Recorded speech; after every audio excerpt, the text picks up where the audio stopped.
Hi everybody, welcome back to my channel, Art Room Pythons. I'm doing this thing, right? I created this cool new account for just this stuff. It's really exciting. I really am loving creating different things and trying to think of different things that people might be interested in to share.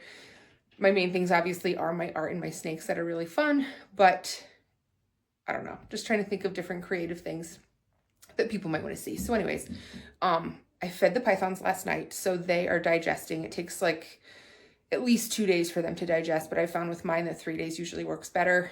Sherbert was regurgitating when I was only doing 2 days. So now that I've increased it to 3 days, he seems to be a lot better. So we're gonna let them be for this evening, although they're right behind me, obviously. But I wanted to sort of share with you guys a piece of art that I've been working on and sort of tell you about my process a little bit. So this is going to be sort of an abstract of some roses and some layers of green and some pinks in here. It's gonna be really, I want it to be really layered. I want it to be really textured, but also elegant, a little bit feminine. I usually put a really pretty, like a dark wood frame on them when I'm finished with them. I feel like it really finishes off the piece, but I'm gonna walk you through a little bit of what I did on this particular painting so far.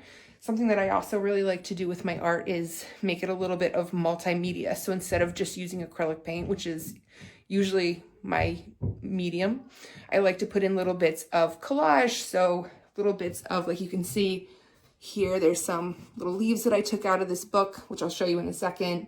There's a little swallow bird right here. And then down here, I posted a little poem. I don't know if you can read it. Gather you rosebuds while you may. Old time is still a-flying. And this same flower that smiles today, tomorrow will be dying. By R. Herrick. I got this from this book. And from what I understand, it's I'm still learning a little bit about the art world too, but it's really important in art and in collage where you get your things from and where you source your materials. So I got this book. I forget even where I got it. Could have even been left over in maybe the library of the school or something, or I forget where I got it now. But anyway, The Nature Notes of an Edwardian Lady by Edith Holden. So in this book, I got a tripod on the way, hopefully, so pardon my camera skills again.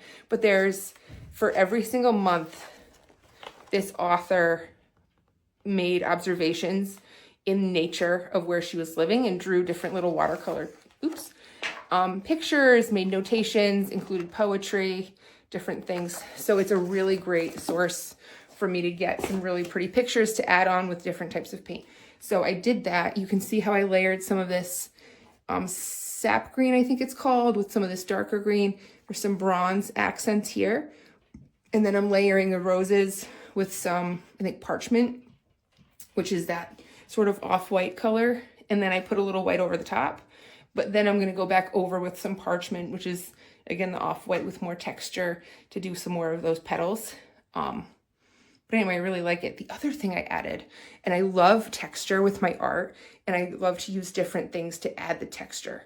So I use things like bubble wrap or different cardboard packaging that they send in like Amazon boxes, or I'll use, I think I mentioned in a previous post, kitchen utensils from the dollar store of all things, right? In this case, I used lace.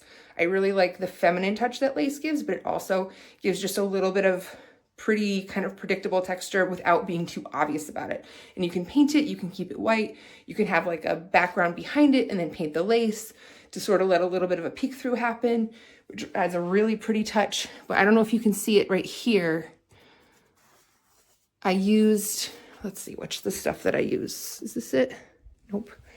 Oh, here it is. Sorry again, guys. It's Liquitex matte gel, and it just literally looks like a white glue, and I just use my fingers even, and I just sort of like gop it all over the lace on the back, stick it on, and then put a layer over the top and let it dry. And it works really good, and it stays on there. It's like concrete. It keeps it on there forever. So I don't have to worry about it peeling off or something if someone ends up buying my painting. So I put a little bit of it here. I had some of that sap green behind it. I painted some of the dark green over it and just sort of like put a little sap green over the top too. I did a layer of paint on the edges so that it looks just seamless. You can't even see the seam of the lace there. I did a little bit more over here too, so you can kind of see through the lace to the white. and just a little bit up here. So compositionally, I have it in a few different places in my painting, but it's not overwhelming. And you can hardly see it, but just adds a little bit of interest to the eye, which I really, really like. So again, I'm going to finish up a little bit of the layers, add a whole lot of texture to those flowers. And I think I might even, and I've never done this before, and this is really exciting, so let me know what you think about this in the comments, but I may even take some glue and glue down pearls. Like I think if I went to a craft store, like where they sell the necklace stuff, like the necklace making or jewelry making department area, I think if I got like a string of pearls and sort of like used heavy duty glue and sort of looped it around somehow, I think that might add a really pretty touch and some cool texture. So let me know what you think about that, or if you've ever done it too, and what glue you might even suggest using, because I really would like to do that just for a little extra punch. All right. So anyway, like and subscribe if that's an option for you down there on YouTube, and follow me for more artistic and ball python fun, I guess you could say. All right. Thank you. Have a great night. Bye.